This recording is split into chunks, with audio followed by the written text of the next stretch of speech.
Hi, my name is Chris Melnick, and I'm a realtor in Halifax, Nova Scotia. This is Cool Forgotten Parts of Nova Scotia.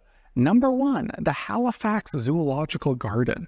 This was the first zoo in North America, predating the zoo in Central Park, Manhattan by 16 years.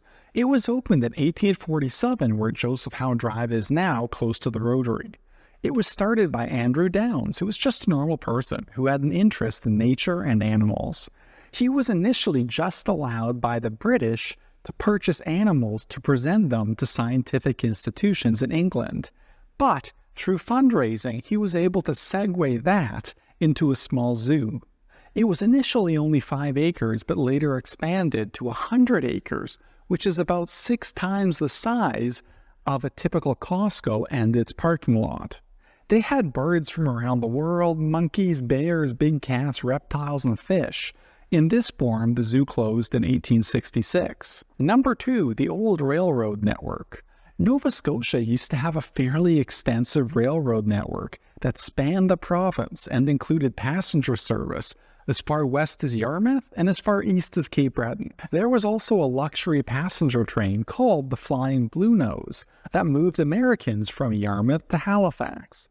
Interestingly enough, the train's first service was in 1891, 30 years before the famous Blue Nose schooner that we're familiar with today. Unfortunately, budget cuts stopped many of these routes.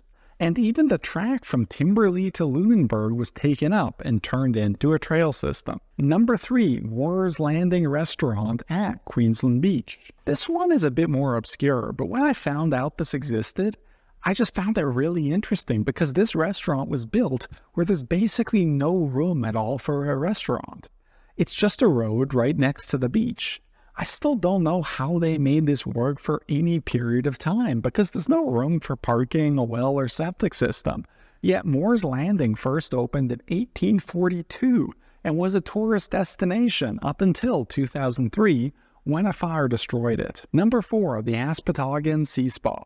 Dreamed up by 2 Germans, it began construction in 1992 in a fairly remote part of Nova Scotia called the Aspotogan Peninsula. The plan was to build a 131-room, 175,000 square foot luxury resort at a cost of $37.5 million, which is about $82 million today. The idea was to market this to wealthy Europeans who just wanted to get away. After spending $20 million building the structure, the developers ran out of money. It was sold at foreclosure to another group who tried for decades to sell it to another hotel group. It was demolished in 2016, though, when it was deemed that the structure was just too far gone to be used. Number 5, the Halifax Peninsula streetcar system. First established in the mid-late 1800s and then evolving over the years, Halifax had a streetcar network throughout the peninsula for public transportation. These were extremely popular, operated on tracks, and were powered by electricity. Some routes operated 18 hours a day and came every 15 minutes. Potentially because of the cost of upgrading and repairing the tracks were last used in 1949 for streetcars, and they switched to electric trolley buses. Then, in 1970, they switched to diesel buses altogether. Anyways, if you found Nova Scotia so interesting that you want to move here and buy a house, feel free to contact me. My contact information is in the description. Goodbye.